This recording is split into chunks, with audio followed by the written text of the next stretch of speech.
Good afternoon, ladies and gentlemen, and welcome to the 2020 conference of ESPAS, the European Strategy and Policy Analysis System. ESPAS was created about 8 years ago. This is, in fact, the 8th annual conference of the ESPAS process, and it brings together individuals both within the EU institutions and across think tanks, academia, international institutions more widely, who are thinking about the future. They're thinking about tomorrow, today. And the purpose of the ESPAS conference is to commune together as a community to discuss the global trends which are shaping the world that we live in today and indeed tomorrow. The conference is this conference's purpose is more than anything else to try to ensure that the EU institutions collectively and individually take the future seriously, engage in foresight, engage in horizon scanning, and try to identify the challenges and the choices which face us collectively as a continent as we think about the years ahead. And in this context, we're absolutely delighted to introduce the conference today the President of the European Parliament, David Sesoli. The last year, as you can imagine, has been extremely challenging, both for the President and the institution, as we've confronted the implications, the consequences, the uncertainties of the current crisis. I'm speaking from the library reading room in the European Parliament, and normally we would be holding part of the conference here and part of the conference in the Berlaymont, the headquarters of the European Commission. But this year, that is not possible. And I'd like to welcome over 200 people who are already online, sharing the conference digitally for the first time. President Sesoli provides inspiration and leadership to us in the Parliament. He's been a member for over 10 years. He was formerly Vice President of the Parliament before he was elected in July last year to lead the institution. And he is going to share with us his thinking about why the ESPAS process and more generally foresight and horizon scanning matters, and share his thoughts about some of the challenges and the choices which face us now as we confront the future together. President Sesoli.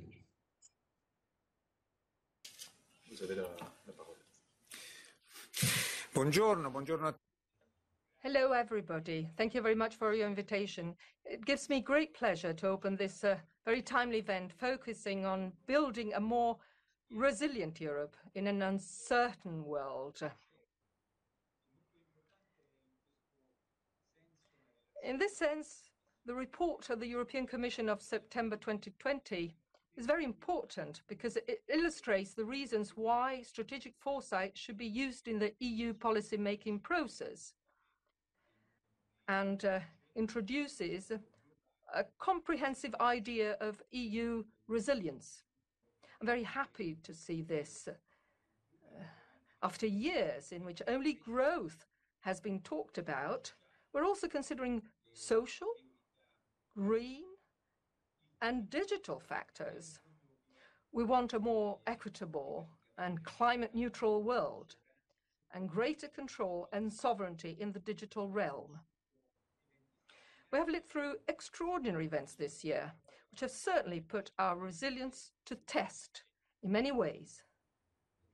As the COVID pandemic invaded and upturned our lives, our homes, our offices, from one day to the next, we have had to find very creative solutions to ensure that democracy did not stop functioning, as we could not afford that luxury.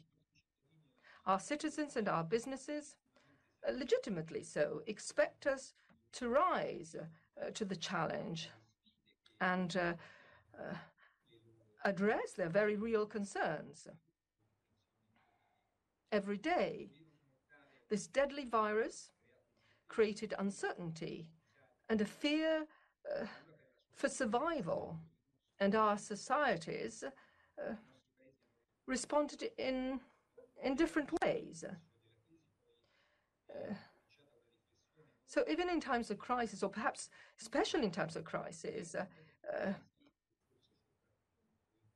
democracy cannot grind to a halt.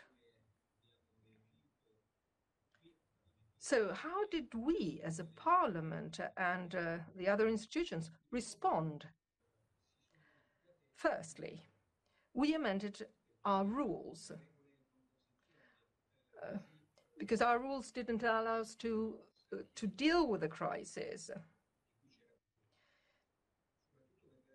So we needed rules to ensure that we could remain operational, whilst at the same time seeking to safeguard the health and safety of members and staff.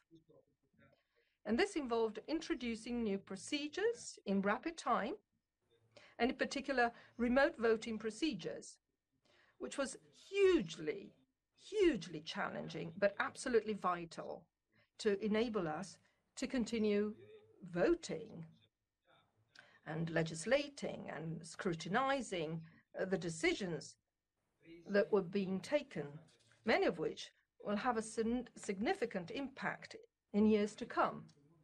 Parliaments around the world were looking to us as a model on how to do this. In order not to let resources go to waste, we thought about the most vulnerable categories within our populations. And we made decisions which were proportionate to the crisis.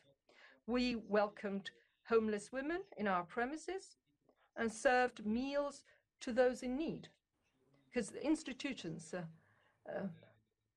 cannot watch elsewhere. They must give their contribution too. Secondly, on the substance, we had to rapidly respond to the crisis with answers and policies that previously would have been taboo, rethinking how we previously did things from an economic, political, and democratic point of view. We had to take major long-term decisions, and yet our answers had to be immediate. This, however, led us to reimagine the basics of the European Union and its future direction. It therefore became a sort of transformative moment, enabling us to imagine a more sustainable model of development with environmental, social justice at its core. We have had very lively debates within the Parliament. And my friend, Commissioner, followed all the debates here within the Parliament step by step. And these topics were considered fundamental by everyone. They were the essence of democracy, and as a result, this enabled us to reach a broad consensus around the most appropriate solutions. This deliberative process is in part what gave birth to the Recovery Fund, where previously unthinkable resources were earmarked to deal with the health and economic consequences of the pandemic in the short, but also the medium term. At the beginning of the crisis, we said we cannot go backwards. We need to do something different compared to the past, especially those models that we have been using the last 10 years. Therefore, we followed the path that we had agreed, the Green Deal, environmental and social sustainability suggested by the Commission. And in parallel, we worked hard. We negotiated the next multi-annual financial framework, which takes us to 2028.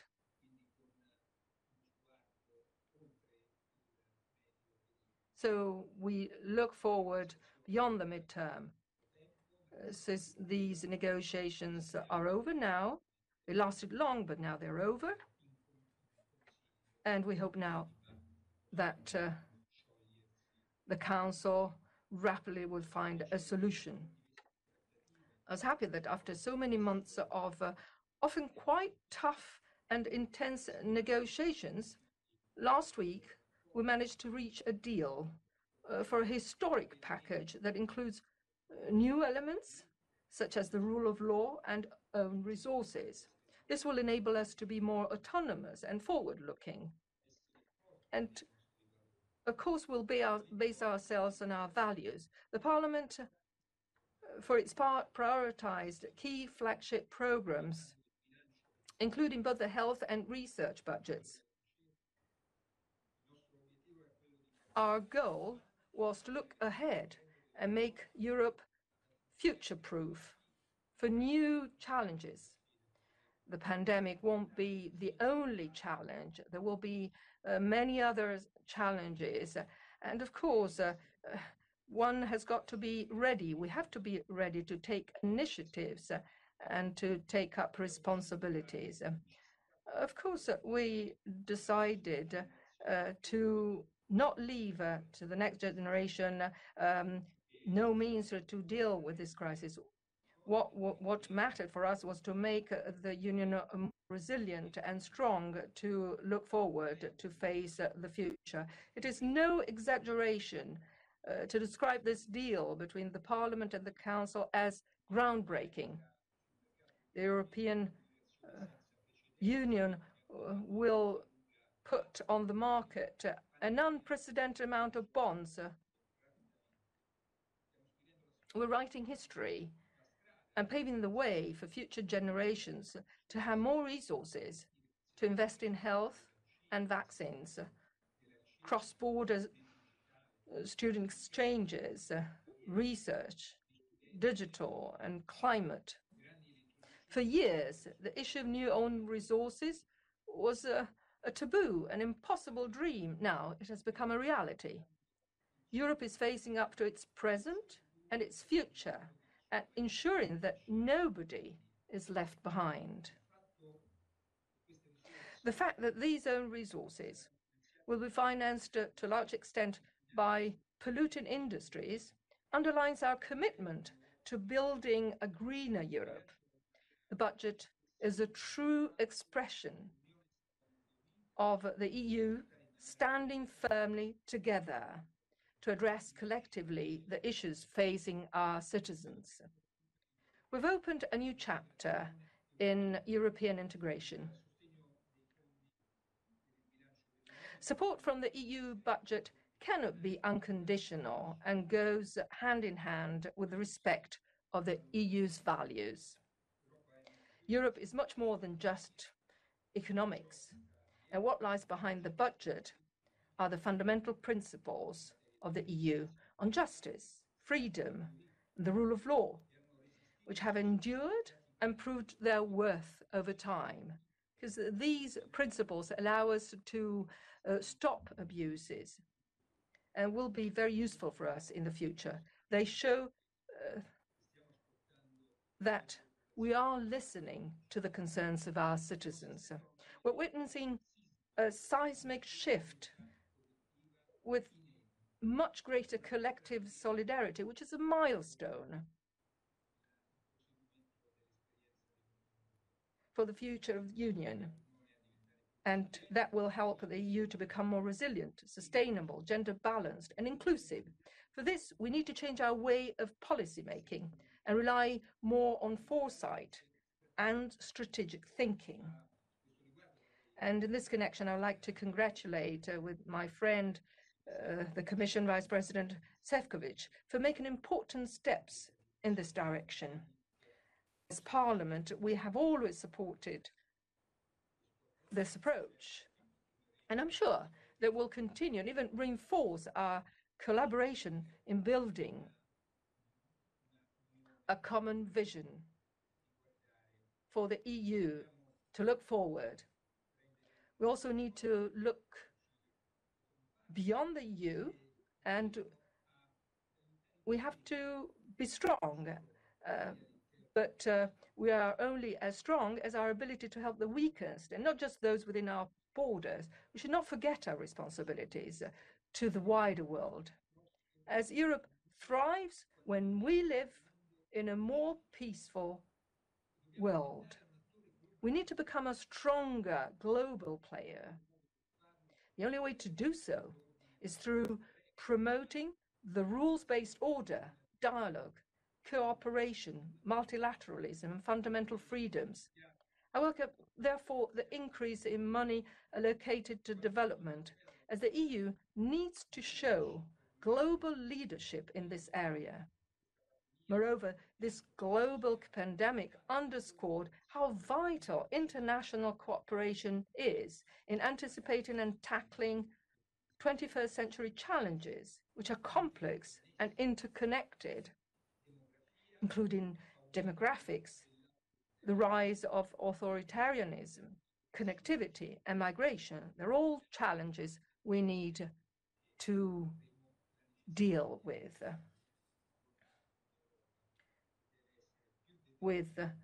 a Europe which must be more determined and can be more determined and more assertive.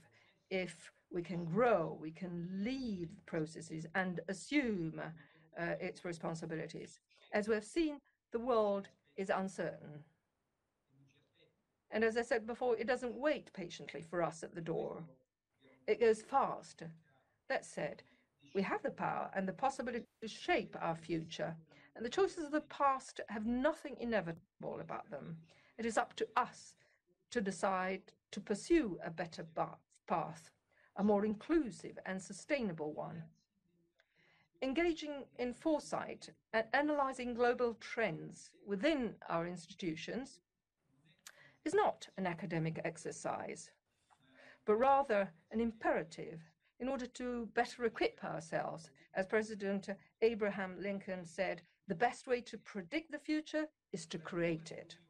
But the reform of the EU doesn't stop here, and it must not fall into the trap of complacency. If anything, we're only at the beginning. If anything, the momentum this year has shown us what is possible when there is a willingness to take bold decisions for future generations. I think we can draw many lessons from the events of this year, which can serve to better cope with the future.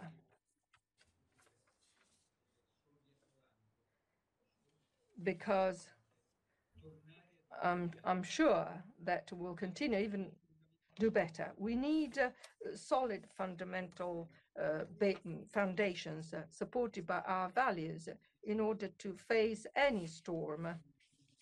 We need to look not only to tomorrow, but the day after tomorrow. And this leads me to another subject, which is one of the priorities of my term, of our legislature. We said so much during this year, immediately after the elections.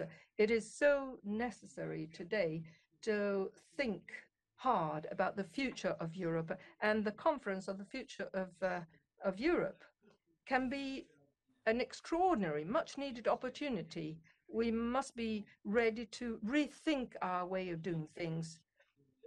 We have to question the methods of the past. We must make sure that the Union has got the ability to work in a more effective way. And of course, we must show what are the tools which are adequate to do so. But we haven't got a great deal of time. That's why I'm convinced that there's never been a moment such as this one to begin the work on the conference on the future of the Union. I think we need to be strategic and visionary in our thinking, because it's important for everyone to realize what the challenges are and the tools we need for dealing with them. The process of construction for Europe cannot be taken for granted. It's not done once and for all. Europe will be strong and will be pluralistic with open societies if we can understand reality and show the path ahead. Thank you very much. Thank you very much indeed, President Sesoli, for those introductory remarks. Thank you so much for sparing the time to be with us today and for setting the scene so effectively. We really appreciate that very much indeed. And thank you also for the strong leadership which you've been providing to our institution throughout the process of the coronavirus crisis, which has been challenging indeed. Thank you so much. Now, the afternoon sessions are going to be essentially divided into four components. We're going to, first of all, spend some time talking about the new European, the annual Strategic Foresight report, which has been produced and is going to be an annual publication of the European Commission. And Vice President Maros Sefcovic is going to share his thinking behind that, and then introduce a number of colleagues who are joining him from a new ministerial network which is being established of Ministers for the Future to look into the issues which are going to shape our common destiny. And then he's going to go into conversation with Michael Peel, who is the diplomatic correspondent of the Financial Times. The second session will be towards a more resilient Europe. It will assess the risks, the opportunities, and the capabilities of the Union for the years ahead. The third session will be understanding the new big picture. We'll try and look at what the global trends are that are shaping today's and tomorrow's world, and how the coronavirus crisis has changed our thinking about the future. And then finally, from horizon scanning to resilience building, this is a session in which a number of people who've been involved in the ESPAS process over the last 8 or 9 years will think together about what the messages coming out of that process has been and how best to take it forward in the future. Now, some people ask, why is this conference entitled specifically Europe's Road, thinking about the future, Europe's Road to 2030? The reason is that the ESPAS 5-yearly report, which was produced last year for new decision makers in the EU institutions, is entitled Challenges and Choices for Europe, Global Trends to 2030. But each of the ESPAS reports so far have also taken 2030 as their timescale, going right the way back to the first of these in 2013. And so what's been fascinating is the process by which this has changed. Our interpretation, our analysis, our understanding of the future has changed during the course of the last decade. And in response to this, the European Commission decided that it would prioritize strategic foresight for the 5 years ahead. And Vice President Sefcovic, who joins us now, has taken special responsibility in the Commission for engaging in that process. He's been in the last 2 commissions before the current one, serving under Jean-Claude Juncker as Commissioner for Education, Training, Culture and Youth, for Interinstitutional Relations and Administration, and for Energy. And now in the current Commission, he is the Vice President for Interinstitutional Relations and Strategic Foresight. Welcome to the ESPAS Conference, and over to you. First of all, my thanks to President Sesoli for his kind words, and also to you, Anthony, for helping to reinforce the ESPAS community over the past few years. It's crucial that we work together across the EU institutions and also with our partners to build a resilient union in the face of significant long-term challenges and palpable uncertainty. We cannot expect the future to become less disruptive. Recent months have taught us that we need to equip ourselves with the means to tackle whatever challenges may arise while keeping a political eye on any warning signs on the horizon. This is what the strategic foresight is about: anticipating, exploring, and ultimately acting in a collaborative manner. At the start of the mandate, even before COVID-19 emerged, President von der Leyen had asked me to lead our efforts to put strategic foresight at the heart of the EU policymaking. It now forms a part of our toolbox and helps us prepare major initiatives by keeping the long-term objective of boosting resilience at the core of our short-term decision-making across all policy areas. Before the pandemic, we were aware of the challenges posed by changing climate facing our liberal democracies or created by new technologies. COVID-19 has accelerated many of these megatrends. For instance, hyperconnectivity. As soon as the pandemic hit, over the third of the EU's labor force shifted to teleworking. Global internet traffic surged by almost 40% between February and mid-April. Meanwhile, the amount of data generated worldwide is set to grow to around 135 billion terabytes by 2025. And yet, we live in an attention economy. As a recent GRC study showed, our attention online is a precious commodity, and most of the information we consume is shaped and curated by algorithms. According to the same study, 48% of Europeans use social media daily or almost daily. While these platforms have revolutionized the way we experience politics by engaging more people, they also allow for the rapid dissemination of polarizing and unreliable information, and this negatively impacts our democracies. In fact, democracies are in the minority globally for the first time since 2001. According to the VDEM Institute, down from 55% of countries 10 years ago to 48% today. The competition between political systems is fiercer than ever.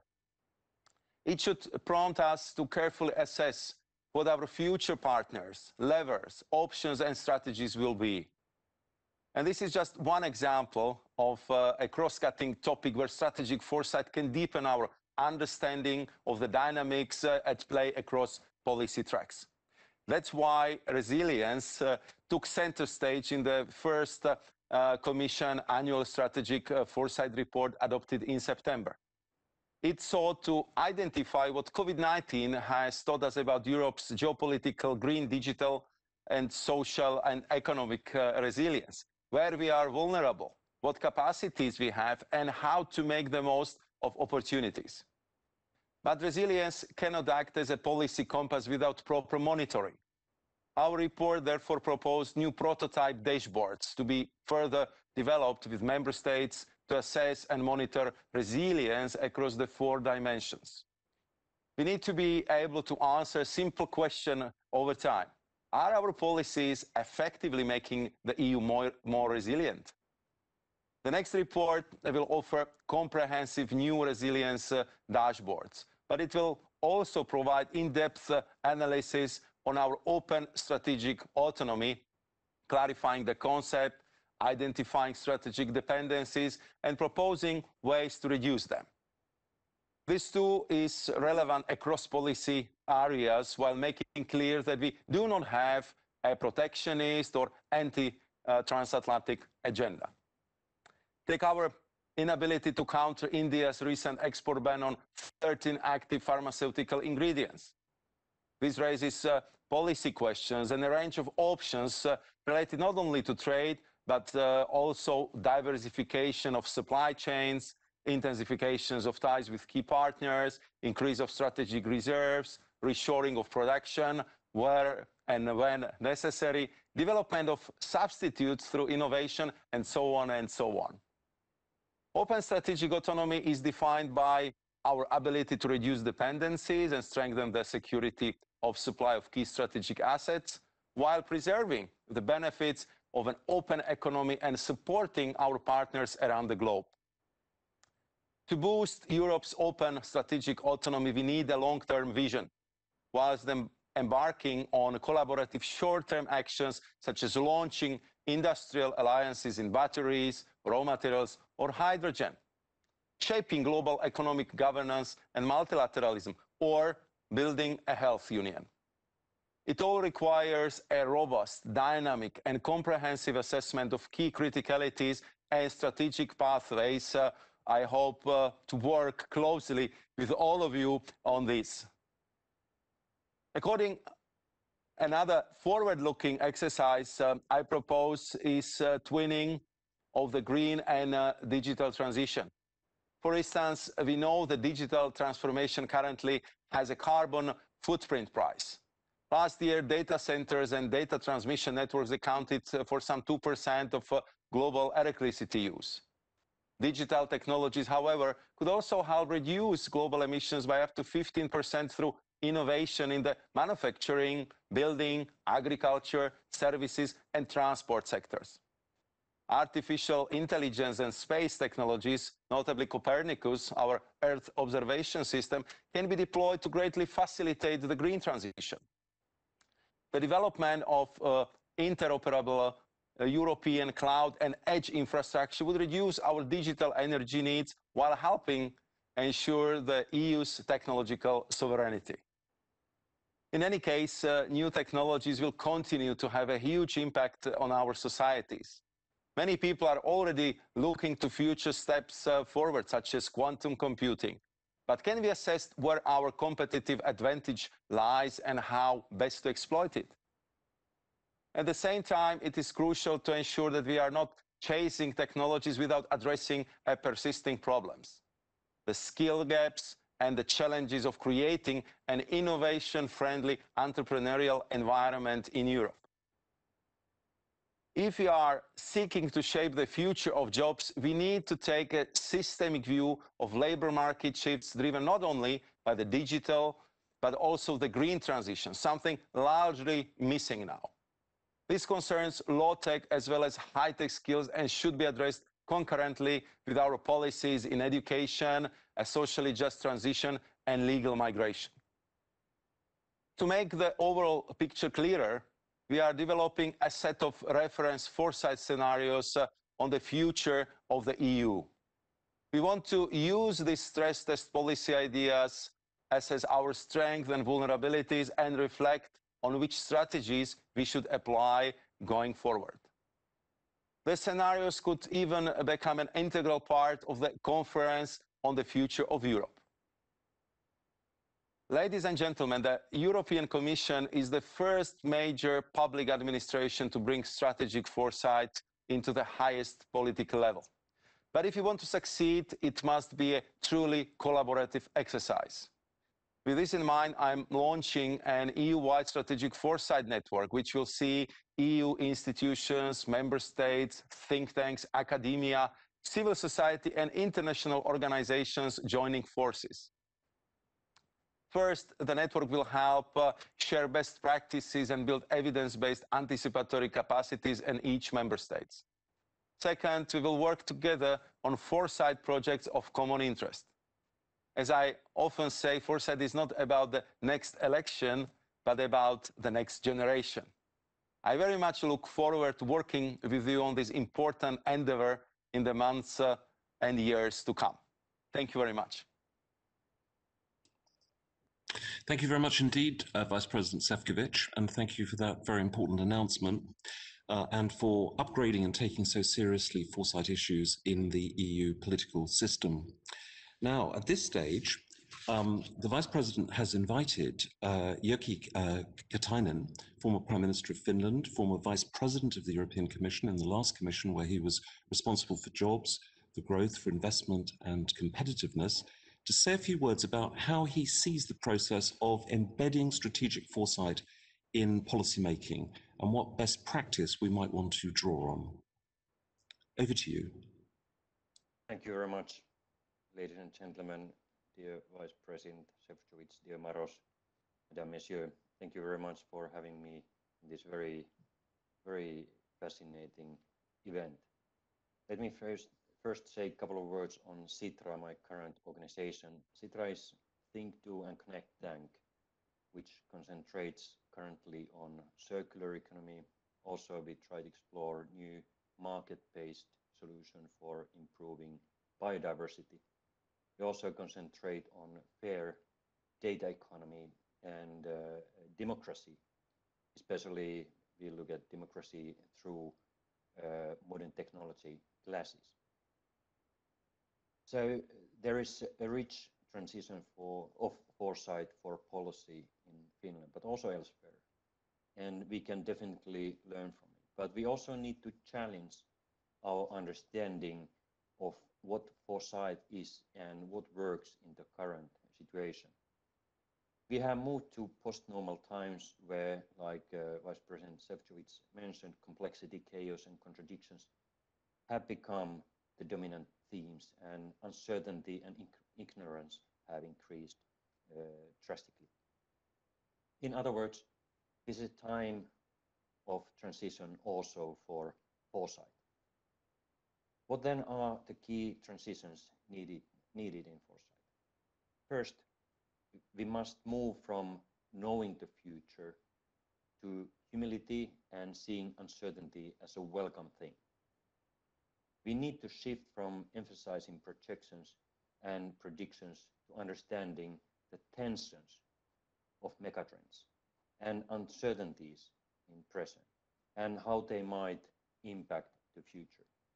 I give you a couple of examples of potential or most obvious tensions. For instance, when looking at digital technology, it's everywhere and it's part of everything, and it will create lots of positive opportunities, but also it will have some negative impacts. So what is the tension and how we handle the tension between progressive development and negative side effects? Second obvious example is nature loss or biodiversity loss versus economic growth and consumption patterns. So there will be lots of societal challenges coming or rising from this tension. And how we decouple economic growth from excessive use of natural resources and what kind of implications it will have to our society. And finally, I would raise the freedom of speech, hate speech, mis and disinformation versus freedom of speech. This tension may have many different types of implications to societal cohesion and trust. So this requires really a certain level of humility in accepting that there will be surprises. But humility and uncertainty does not mean inaction. Uncertainty is an opportunity, and it means that the future is open. What we have chosen now influences the range of possible futures, like what we have seen happening in the middle of the corona crisis. I would say that societal tectonic plates are unleashed, and one can push them to new direction. And it will have either positive or negative implications to our future.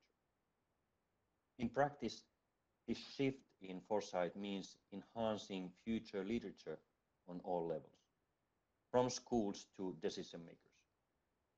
In Sitra, we have emphasized the importance of interpreting our popular megatrend and weak signals materials and provided tools and canvases for doing that. Currently, we are working on popularizing future-oriented thinking and change-making skills in the particular Future Makers project.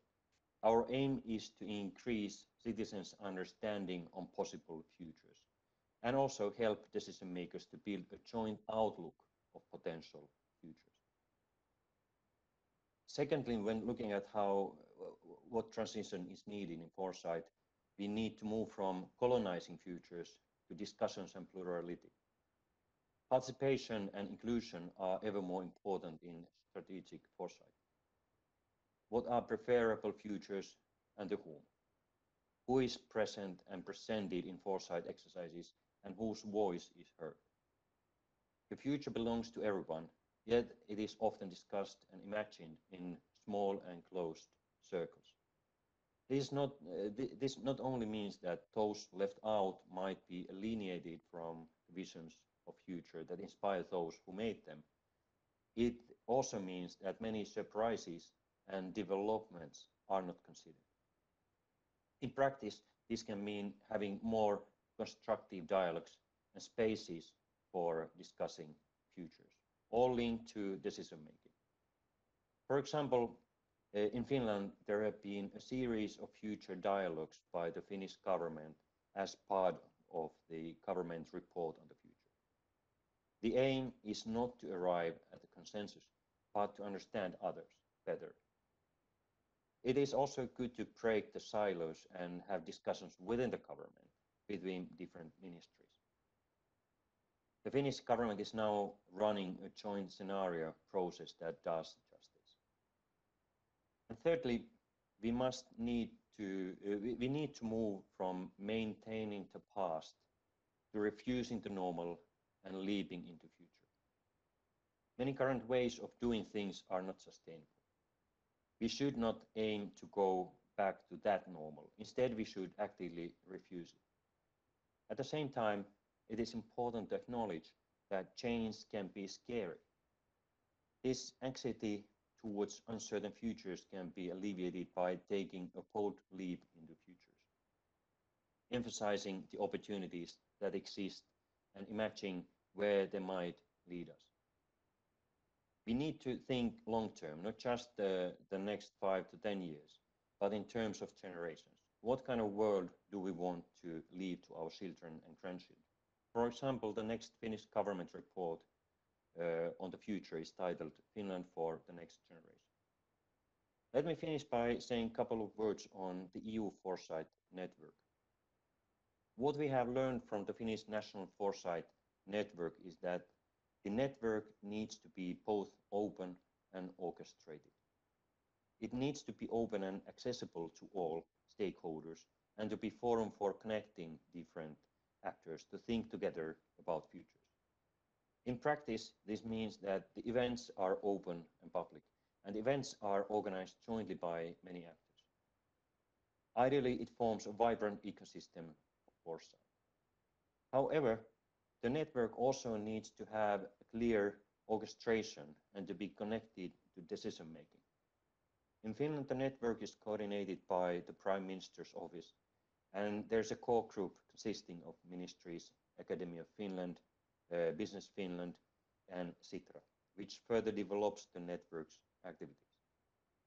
Clear orchestration and connection to arenas of decision making give the network credibility and motivates others to join in its activities. Like we all remember, previous Commission published a white paper of Future of Europe with 4 scenarios. It functioned as a good basis for thinking different possible futures for the EU.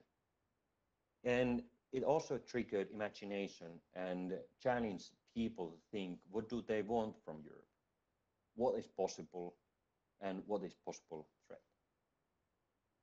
Ladies and gentlemen, as we know, EU is united in diversity, and that's why also the weak signals in one member state are interesting and important as phenomena goes easily across the border. Thank you very much. Thank you very much indeed, Mr. Kaitanen. Much appreciated. Now, at this stage, we're going to move to a series of video messages which have been sent in 4 cases by national ministers, and in one case, it's international institution. And the first one we move to is Peter Altmaier, who's the Federal Minister of the Economy and Energy in Germany. Since 2018, he was previously acting Minister for Finance and Minister in the Federal Chancellor's Office. Peter Altmaier. Dear Maros Šefčovič, ladies and gentlemen, dear friends, Germany has already been using strategic foresight as an instrument of prospective studies for quite some time. From an economic policy perspective, it is particularly important to be able to assess not only the effects of demographic change, but also today the prospects and the effects of digitization. Hardly anyone today can foresee the future applications and complex interactions of technologies like artificial intelligence, autonomous systems, big data, or quantum computers. For this reason, we at the Federal Ministry for Economic Affairs and Energy have initiated a strategic foresight process on the economic policy prospects of digitization in Germany. Like most strategic foresight processes, the intention of our study is to learn more about complex future developments. What is possible? What are desirable outcomes? How can we achieve them? And how can we avoid detrimental effects? Issues include, for example, changes in production processes, data ownership, liability aspects of autonomous systems, and competition law issues relating to digital platforms. The fundamental questions behind all these are: what are the implications of digitization for the future of the social market economy, and how should we reshape the economic policy framework? In this regard, we greatly appreciate the first strategic foresight report by the European Commission, entitled Charting the Course Towards a More Resilient Europe, which was published this year. The report addresses a particularly topical issue, resilience. We have repeatedly raised this issue in the course of our presidency, especially with a view to securing and strengthening internal and external industrial competitiveness. We have already taken note of a consensus at Council level to create an informal Ministers of the Future network, supported at technical level by national foresight capacities. It is now important to start work on the structure so that we can achieve the intended goals. I wish you all a very fruitful conference and stay healthy. Thank you very much. Thank you very much indeed. Next up is the Prime Minister of Spain, Pedro Sanchez. He's been Prime Minister since 2018, and he has sent this message. Europe needs a plan for the future, today more than ever.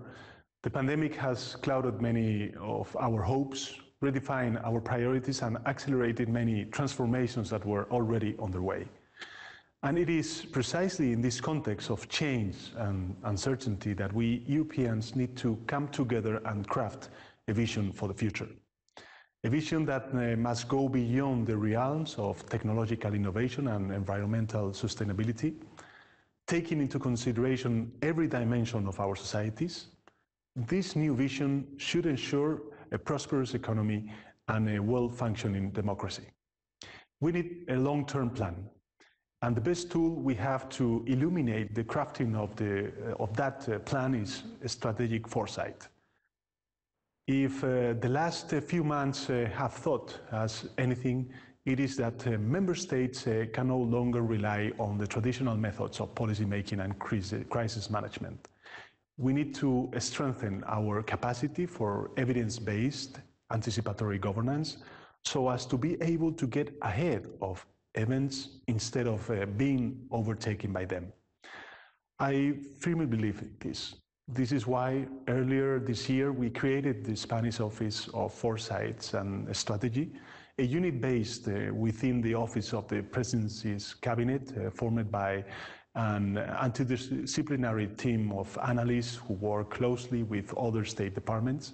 The office has already provided valuable support to our administration at the outbreak of the pandemic, and now is completing the first draft of Spain 2050, a national long-term strategy co-authored by over 100 experts that analyze how future trends will affect Spain in the coming decades and what our country could do to turn them into opportunities for further progress and welfare. This strategy has a double purpose: to inspire optimism for the distant future and to steer action in the immediate present. Because the current transformations are becoming more important than ever to achieve the future that we need and deserve. Of course, my country, Spain, won't be able to achieve these goals alone. That is why I find the European Foresight Network that Vice President Šefčovič is leading so timely and necessary to project the Europe to come. Europe needs to look forward and address jointly its common future. Together is the only way to tackle the challenges we are facing, because we're stronger together. And in doing so, you can count on us. Thank you. Muchas gracias. Thank you very much indeed, Prime Minister, for that important message. And next we go to Vienna, where Caroline Edtstadler, the Federal Minister for the European Union and the Constitution, has sent us this message. Excellencies, ladies and gentlemen, I'm more than happy to participate in this conference today, even if it is only virtually. I think it's very important to encourage continuous exchange, especially in these difficult times. I would like to share some thoughts on the European Foresight Network, as especially the pandemic has shown that it is of high importance to be prepared and resilient. It is crucial to respond in time to new developments in an ever more complex world. This has already been a high priority for Austria even before the pandemic. Hence, a strategy unit directly linked to the Chancellor was established in 2018 called Think Austria. Its task is to monitor global trends and to provide the Austrian government with evidence-based policy ideas and recommendations to address pressing issues of the future. Moreover, it is crucial to keep a permanent exchange with national and international experts, as this is a vital source to identify and elaborate best solutions. This is the reason why I, as a Minister for Europe, have started the so-called Österreich-Dialoge. I traveled already once to all the regions of Austria, in total we do have 9 regions, in order to collect ideas from citizens and relevant stakeholders. It is an ongoing process. At the moment, I'm doing that exchange in a digital way. The COVID-19 crisis has shown Europe's need for more resilience in order to overcome future crises. With the first European Foresight report, the Commission has identified important areas in which strategic foresight can contribute. It is important to strengthen Europe's global competitiveness and strategic autonomy. The creation of globally competitive framework conditions is central and necessary. Moreover, the important contribution of strategic foresight to develop future-oriented analysis, especially in connection with strategies for cooperation and partnerships, are key. Digital technologies play a central role as game changers in green transition. Therefore, the focus on digitalization of the industry is essential, for example, artificial intelligence, robotics. I'm convinced that Europe's vulnerabilities and capacities must be better identified. That is the reason why I'm actively advocating for the start of the Conference on the Future of Europe, and strategic foresight should play an important part in that process. Support for initiatives at international level, UNESCO COVID-19 crisis foresees us to exchange on how we deal with the future. We have the need to become better in understanding how we use the future. This capability is called Futures Literacy, pioneered by UNESCO. Futures Literacy augments our ability to imagine the future, taking us beyond prediction to embrace novelty and transformation. Within UNESCO, we have taken the lead by creating a group of friends on futures literacy. Thereby, we are helping the UNESCO Secretariat preparing for a high-level Futures Literacy Summit that will take place virtually from the 8th to the 12th of December. The summit aims to demonstrate that futures literacy is a key competence for resilience and transformation. I'm looking forward to participate in this conference called Futures Conversations. Austria has a long history of learning from change and grasping the power of new ideas to enable transformation. Past, present, and future are connected. We know how to put the past in perspective, make use of its lessons while taking advantage of the unexpected to invent entirely new opportunities. The aim is to give people the capability to be able to imagine their future and thereby feel empowered to shape their own future. Thank you very much.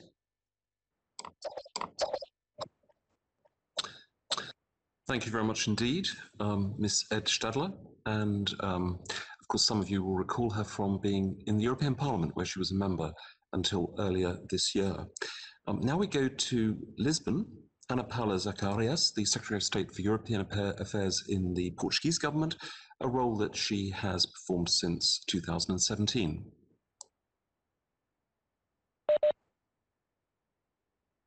Good morning.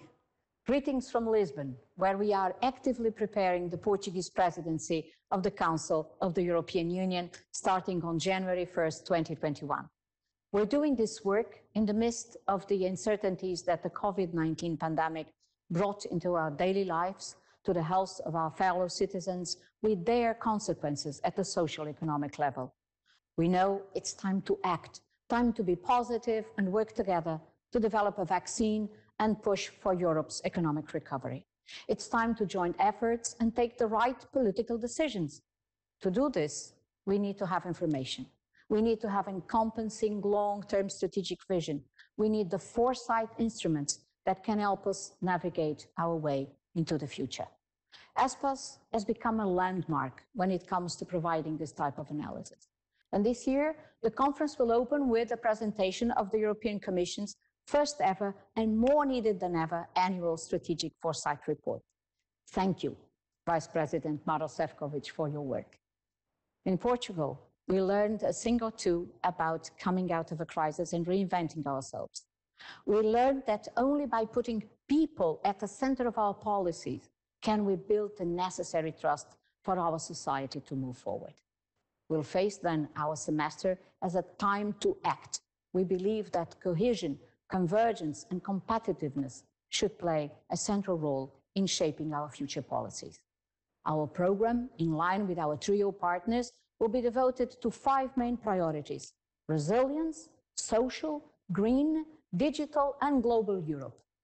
And people will be at the center of our work, pushing Europe's economic and social recovery. We want the Portuguese presidency to bring added value by putting the focus on the social agenda. We'll only be able to overcome the challenge of the double transition, climate and digital, while anchored at the European social model, putting into action the European Pillar of Social Rights. This is why we will be holding a social summit in May in Porto to push this agenda forward, involving governments, the European institutions, social partners, and academia. Discussions like the ones this forum will have today will grant us the means to work in a more coordinated way in building this resilient, sustainable, innovative, social Europe that we all want. We count on you. Thank you. Thank you very much indeed, Minister Zacarias from Portugal. And before we move to in conversation with Vice President Šefčovič on strategic foresight, where he'll be talking with Michael Peel of the Financial Times, we have a final video message from Paris, from Angel Gurria, the Secretary General of the OECD, the Organization for Economic Cooperation and Development, a role he has performed since 2006. Vice President Šefčovič, colleagues, participants, dear friends, I am pleased to join you today for the opening of this important conference. I would like to congratulate the administration of President von der Leyen for the renewed and significant commitment it made to strengthen strategic foresight across EU institutions and member states. I commend also Vice President Šefčovič, who has played a key role in leading the foresight activity and the collaboration. In an era of rapid change and of high uncertainty, strategic foresight is essential to design, develop, and deliver better policies for better lives. It is only by expanding our understanding of the future that we will perceive broader possibilities and design truly innovative solutions. Never has foresight been more important than in the current context. The global pandemic is a historic challenge with unprecedented health, social, and economic consequences. Yet, with it also comes a unique opportunity to build back better. Billions will be spent on the recovery, perhaps trillions. The design of these investments and of these policy reforms, supported by the EU, will have consequences for decades. So we must use foresight to help future-proof our recovery plans. At the OECD, we are working tirelessly to support our members and the international community in their response to the crisis, including the need to design recovery efforts in light of a wide range of possible future scenarios. I would like to congratulate you for the formation of the new European Member States Foresight Network. A reinvigorated European network will be a valuable addition to global foresight. As you know, for a number of years, the OECD has hosted the Global Government Foresight Community. It is made up of strategic foresight practitioners in the public sector from around the world. Informal and highly participatory networks generate tremendous benefits in strengthening foresight capacity and enabling joint work on common priorities. Now, the OECD is fully committed to an evolving collaboration with the European Commission across our many areas of shared interests. Now, we join our efforts again to imagine and build a brighter future, to build back better, to build a strong, inclusive, resilient, sustainable recovery. So let's do it.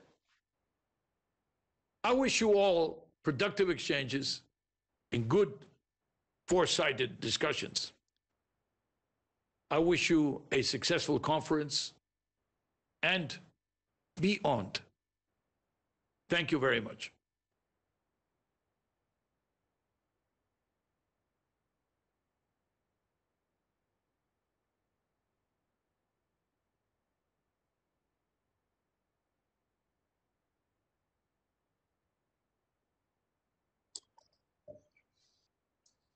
Thank you very much, Mr. Gurria. We now move back to the European Commission, where Vice President Šefčovič will be in conversation. Mr. Šefčovič, thanks for being here. We've heard from a number of politicians about the importance of foresight.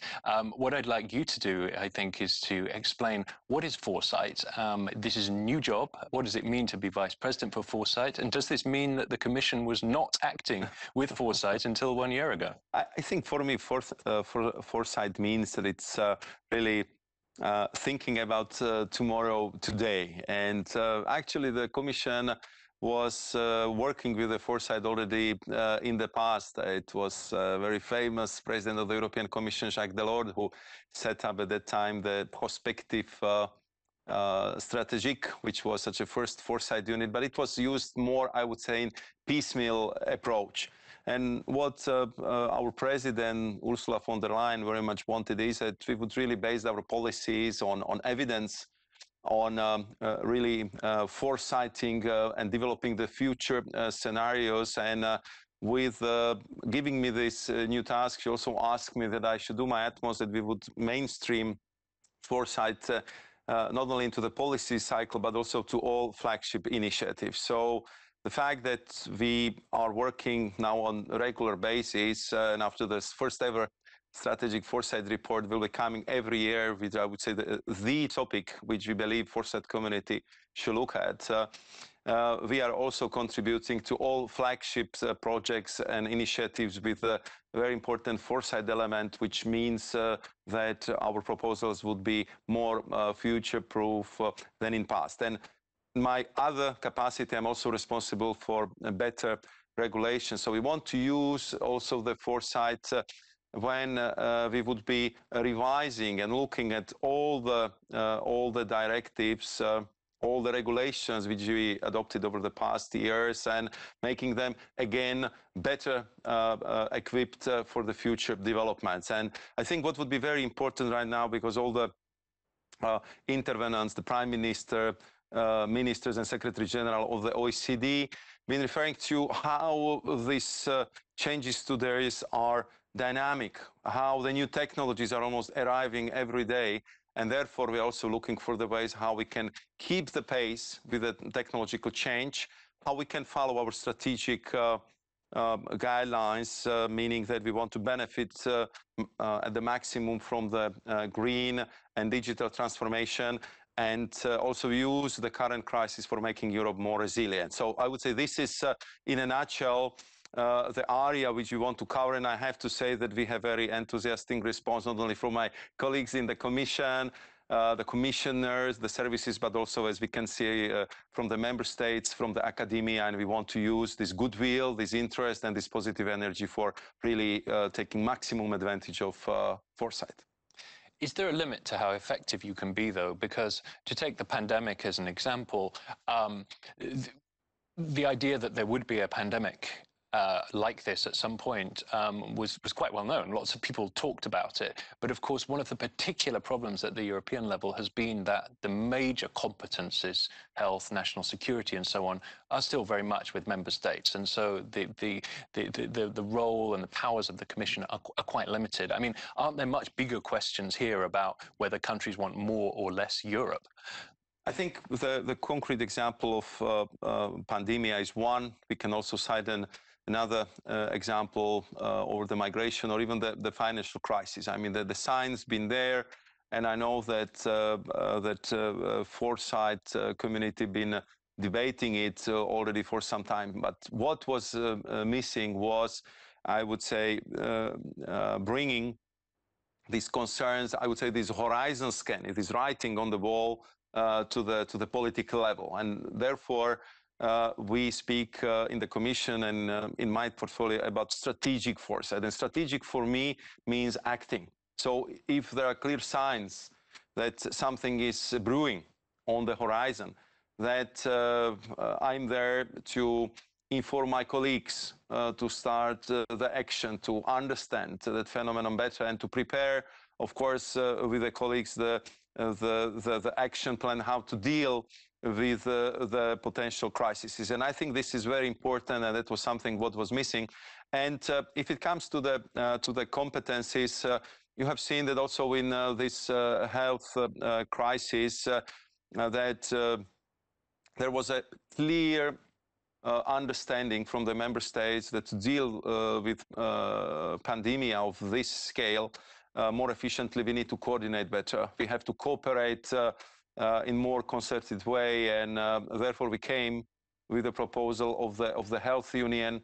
We can do it within the current treaties, with the current competencies, and I was debating that proposal also yesterday with the Europe ministers in the General Affairs Council, and there is really the general support for that. So I think that this is just one proof to show that very often the crisis is pushing the Europe towards stronger togetherness, to better coordination, and I think that treaties are really offering us a lot of possibilities how we can deal with the issues more efficiently, and the health union is a concrete example how we can do that. One of the other areas you've identified is supply chains, and within that, and clearly there are other people in the Commission also working on this, within that, this ranges from everything from pharmaceuticals, so very closely related to the pandemic, to much bigger industrial questions about the supply of raw materials. Now, clearly there are big questions about the extent to which this is about diversity of chains, the extent to which this is about bringing production back to Europe. And there are clearly concerns that have already been raised that, for example, the environmental impact of more mining or, more big pharma factories making drugs on a massive scale in the EU could conflict with other EU ambitions on, for example, the environment. I mean, do you think that these tensions are going to just grow? And if so, how do you deal with them? I think that you rightly pointed out the issue of European resilience. I mean, this was the first lesson learned from this first 3 months of COVID crisis, where we realized how vulnerable Europe could be if the supply chains and transport routes are disrupted or interrupted. And therefore, we also devoted our first strategic foresight report to the resilience. And I think one of the key conclusions from that exercise was that we need more strategic autonomy in Europe. We need more economic of political sovereignty for the European Union. And it also is bringing the examples how much we can achieve together if we really focus our minds on what we want to accomplish. As you know, I'm heading the European Battery Alliance, and it was a little bit such an anticipated foresight exercise when we started with the alliance 3 years ago, just simply not to be dependent on the supply of such a key technology as batteries, especially in the time where we want to transform the whole mobility sector in the European Union. Same applies for the critical raw materials. I was working in the previous commission on the energy security and how it was important to diversify the number of suppliers of fossil fuels. And I just really wouldn't like to see that this dependency would be replaced by the dependency on critical raw materials, which are getting mostly from China or from companies which are already controlled by China. Therefore, we came with the Alliance for Critical Raw Materials, and we see it as a very good model for other key technologies we want to develop, like for hydrogen. So I think that in the course of the next year, because the theme for the next strategic foresight report should be open strategic autonomy, where we want to study this issue in a great detail. What is the lessons learned? What is the state of our global value chains? What we can do to make sure that we would have more autonomy of our action in the political and economic field, and upon what we have to focus. So I'm sure that this is a very, very exciting topic, because I see already the debate very much brewing on this issue, and therefore I'm sure that we would profit a lot when we get the best scientific and foresight minds focusing on this issue for the next year. And do you think, are you confident that there is sufficient cooperation and trust between member states on this? Because if you're going to take an EU view of certain raw materials, well, you can see the logic of that, but in the end, these are physical factories, physical facilities, and they will have to be in country X or country Y. One of the lessons of the pandemic we saw at the start was that countries in an emergency, they very quickly introduced export limits, they shut borders, and this created tensions between them and with the European Commission. I mean, how are you going to get it to a state where you can get member states to have that confidence in each other to say, yeah, just because the factory is in this country, it will serve the whole of the EU, even in an emergency? Yeah, a very concrete example I can just to make it I would say even more vivid is the issue of lithium. I mean, thanks to our foresight exercise, we calculated quite precisely that we would need 18 times more lithium in 2030 than today, and 60 times more in 2050. And on top of it, we also discovered that we have quite substantial reserves of lithium in Europe, in Spain, in Portugal, in France, and in Czech Republic. And that if we would be able to proceed with the mining and add a very important element which is missing right now in Europe, and this is actually refineries for the lithium, because currently they're only in China. Yeah.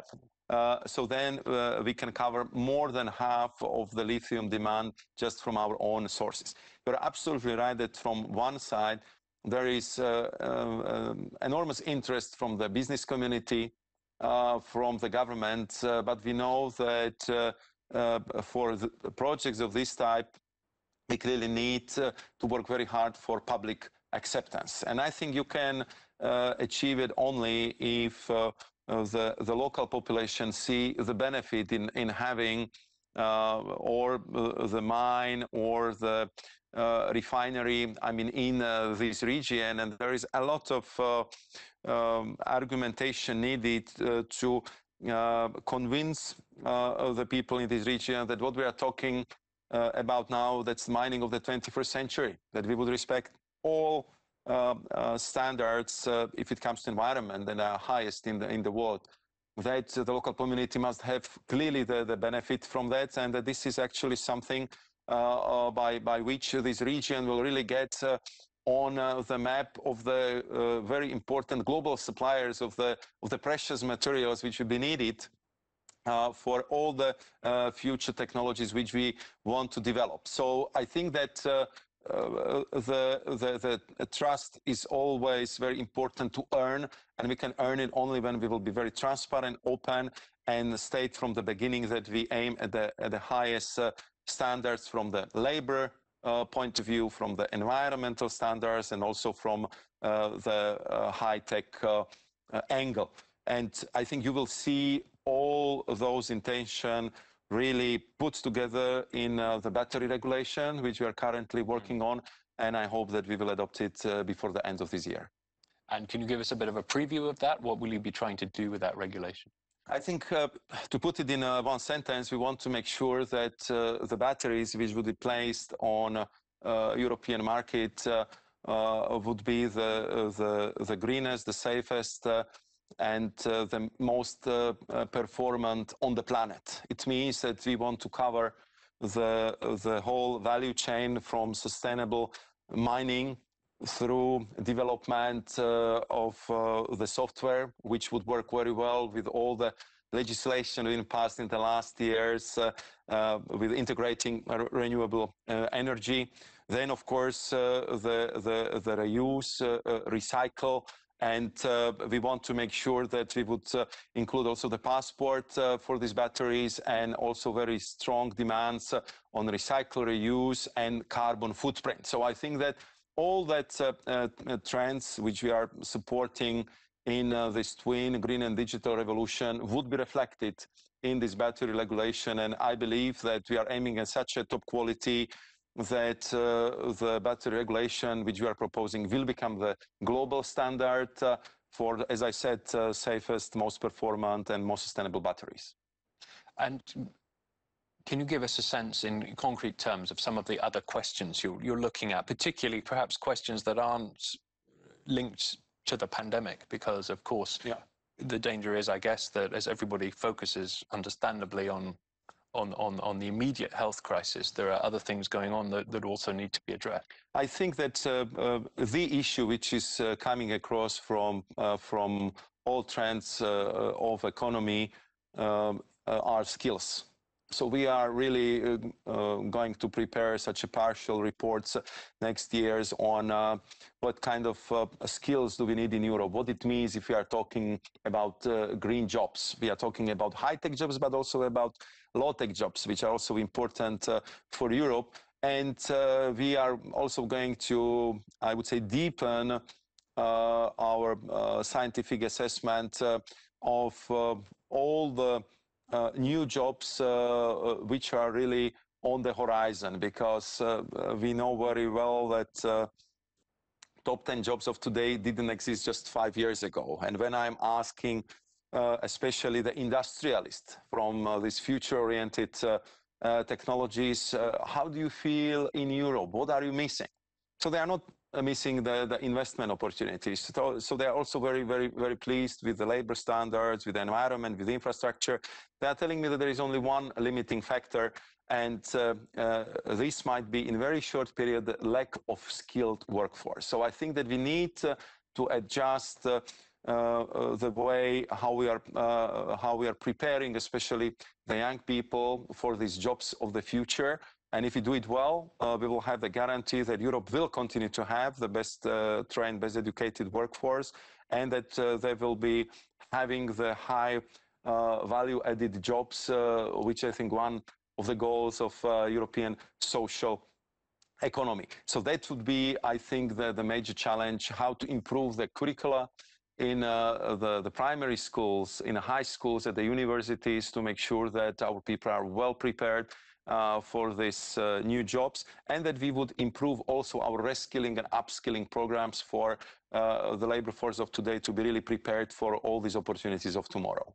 So what kind of skills are missing, are you told, by business people? I think what I hear a lot, this is mechanical engineering, chemistry. These are, I would say, all the skills required for artificial intelligence implementations. And I would say all the skills which are somehow linked to the subjects which are not super popular, especially among the young people, if it comes to physics, to chemistry, to mathematics. And I think that we just have to learn how to teach these subjects to the young people in a more attractive way, that they would actually like to study them, that they would not be afraid of them. And I think this would be the challenge for all of us. If we want to be successful in this green and digital transition, we also have to do the same, I would say, revolution and this deep transformation of how we educate our people and how we offer them the new opportunities to get these new skills which are required. And what can the Commission do there that national governments cannot? And what ability does the Commission have even to get involved in this? I think that we have something which I called the convening power of the Commission, and we are still in the position which is unquestionable by anyone, that we are regulatory superpower. And I think these are two very important qualities. And what I have seen we have done with the European Battery Alliance to get around one table 500 of the top companies from the field to work with them on what would be the best stage approach. How can we really get the work done on different stages in the whole production, and how to draw the lessons which we can share then with the national governments, with the key industrial stakeholders, with educational institutions. I think that's something which only European Union and European Commission can do on the European scale.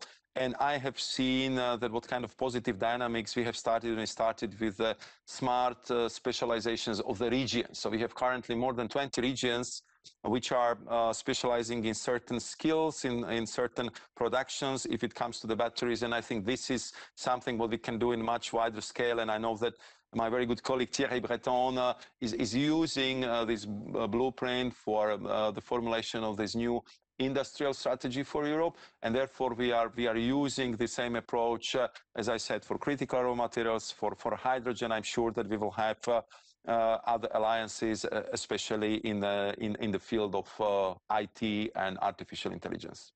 We're running out of time, so I think this will be the last question. But I'd just like to pick up on your point about Europe or the EU as a regulatory superpower. I mean, this is obviously a very common idea. It's said a lot, and clearly the EU has been very influential in past decades.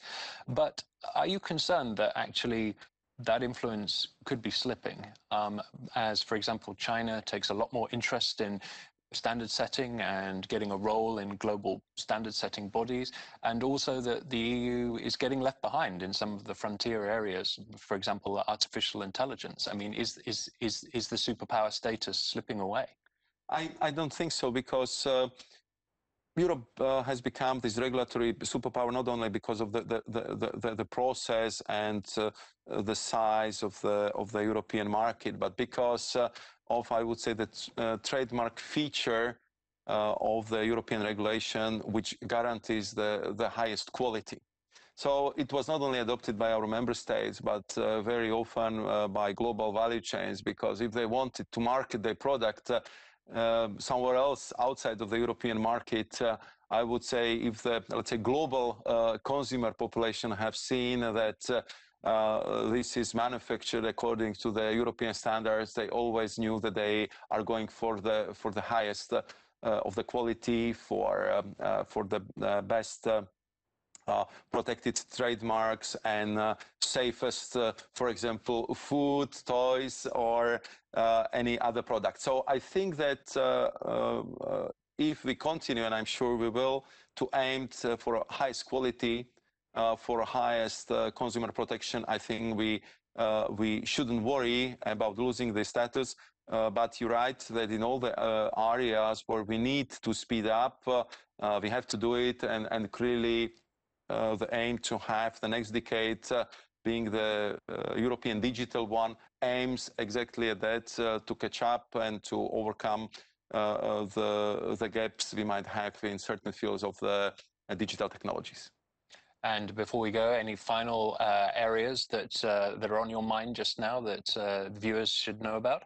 I think that I mean this new world is very exciting. Almost every day we are faced with the new technologies. I think a lot we will be hearing from the biomedicine research. Therefore, we are going to establish the special agency for advanced biomedical research. I think we will hear a lot about nanotechnologies, and we will hear also a lot about space technologies and how we can use them in enhancing our green and digital ambitions, and also about the new materials, which I think will be very important for the areas of the smart mobility, for the aviation, and I think that definitely, if it comes to the fuels, I'm sure the future will bring us a lot of different solutions which we are not aware of right now. And I think that therefore we need such a dynamic labor force, because I'm sure that the nature of the jobs as we know them today will be evolving in very rapid pace, and therefore I think we need to have our young people up to the challenge and up to the almost permanent change. Vice President Šefčovič, thank you very much. Thank you very much. Oh, and I am now to introduce the next panel, which is entitled Towards a More Resilient Europe, Assessing Risks, Opportunities and Capabilities.